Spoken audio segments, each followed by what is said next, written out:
bonjour à tous, soyez les bienvenus sur Soul Food. Aujourd'hui, je voudrais m'arrêter avec vous dans Jean chapitre 5, verset 1. On va voir que Jésus va monter à Jérusalem parce qu'il va y avoir une fête des Juifs et il va s'arrêter à la piscine de Bethesda. Voilà, on s'arrête, on lit ensemble. Après cela, il y eut une fête juive et Jésus monta à Jérusalem. Or, à Jérusalem, près de la porte des brebis, il y a une piscine qui s'appelle en hébreu Bethesda et qui a 5 portiques.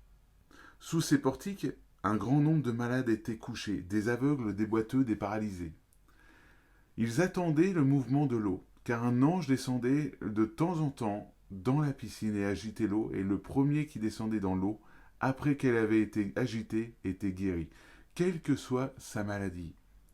Là se trouvait un homme infirme depuis 38 ans, et Jésus le vit couché, et sachant qu'il était malade depuis longtemps, il lui dit « Veux-tu être guéri ?» L'infirme lui répondit « Seigneur, je n'ai personne pour me plonger dans la piscine quand l'eau est agitée, et pendant que j'y vais, un autre descend avant moi. Lève-toi, lui dit Jésus, prends ton brancard et marche. Aussitôt, cet homme fut guéri. Il prit son brancard et se mit à marcher. » Voilà, on s'arrête là.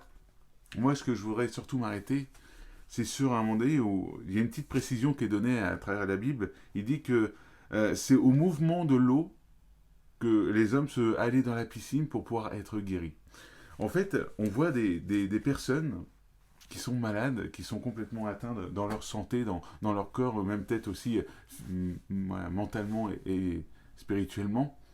Et en fait, ces hommes et ces femmes ne vont pas chercher la guérison, ils vont attendre la guérison. Ils vont être au lieu de la piscine, et parce qu'ils savaient que là, à un moment donné, il y avait un truc de miraculeux qui se produisait, ils ne savaient pas comment ça marchait, ils ne savaient pas d'où ça venait ou quoi que ce soit. Mais je ne vais pas trop parler de ça, je vais plutôt m'arrêter sur ces personnes qui attendaient la guérison. Et peut-être que c'est ton cas aussi. Peut-être que toi, tu es là et en fait, tout ce que tu es, tu attends la guérison. Tu attends, mais alors qu'il n'y a qu'une seule chose que tu dois faire, c'est venir à Jésus. Quand Jésus est arrivé à cette piscine, il n'a pas attendu que l'eau bouge pour pouvoir aller jeter quelqu'un dans l'eau afin qu'il soit guéri. Non, il est venu apporter la guérison. Et peut-être qu'il y a trop de personnes maintenant qui sont comme ça, qui attendent le mouvement de l'esprit pour pouvoir être guéris, qui attendent qu'il y ait quelque chose d'un mouvement de l'esprit, un grand mouvement, ou même peut-être des fois ils attendent que ça vienne d'une grande église ou d'un grand lieu ou un grand rassemblement pour pouvoir être guéri. Mais là où Jésus est, il y a la guérison, mon ami.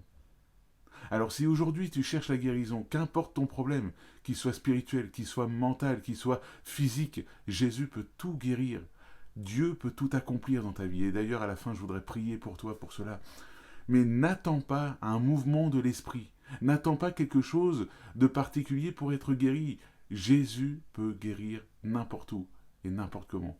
Là où tu es. Même si tu es peut-être dans une petite église. Oui, dans cette petite église, Dieu peut faire des miracles. Oui, là où tu es, peut-être même dans ta chambre, Dieu peut faire des miracles. Alors ne fais pas comme ces personnes, parce que je trouve que c'est une erreur, d'attendre qu'il y a l'eau qui bouge pour commencer à dire je vais être guéri. Commence à placer ta foi en Jésus. Crois que Jésus est Dieu. Crois que, oui, Dieu est capable d'agir dans ta vie pour te guérir. Et tu verras que par la foi, tu seras guéri. Mais cela, c'est des promesses que tu dois saisir par la foi. Oui, Dieu peut te guérir, mon ami. Laisse-moi prier pour toi. Seigneur, merci de poser ta main sur la personne qui regarde cette vidéo. Merci de l'encourager, de la fortifier déjà dans son cœur pour qu'elle puisse, Seigneur, s'appuyer sur les bonnes choses, Seigneur, sur ta parole. Oui, Seigneur, il n'y a pas besoin d'attendre un mouvement de l'esprit ou quelque chose de particulier. Tu peux, Seigneur, toi, guérir la personne là où elle est maintenant, Seigneur. Alors merci de poser ta main sur son cœur, sur sa vie, sur sa santé, dans le nom de Jésus-Christ. Merci de venir, Père éternel, guérir ces personnes qui regardent ce TikTok. S'ils ont besoin d'une guérison quelconque, s'ils ont besoin de quelque chose dans leur vie, dans leur cœur, dans leur situation aujourd'hui, merci de venir les délivrer ou les guérir maintenant, Père éternel. Merci encore, Seigneur, parce que oui, je crois que tu es capable de guérir. Oui, je crois que tu es capable d'agir dans leur vie, parce que tu n'es pas un Dieu mort, tu es un Dieu vivant, un Dieu éternel et puissant, et je crois, Seigneur, que oui, tu es capable d'agir dans leur vie. Alors je te remercie, Père éternel, pour ce que tu fais déjà maintenant dans leur vie, Père. Dans le nom de Jésus, à toi toute la gloire, Jésus. Amen. N'oubliez pas, ne faites pas qu'attendre, mais croyez que Dieu est capable d'agir là où vous êtes dans votre vie. Je vous dis à la prochaine, merci de mettre un petit like, de mettre un petit commentaire pour savoir ce que vous en avez pensé et de partager cette vidéo à quelqu'un qui en aurait besoin. À la prochaine.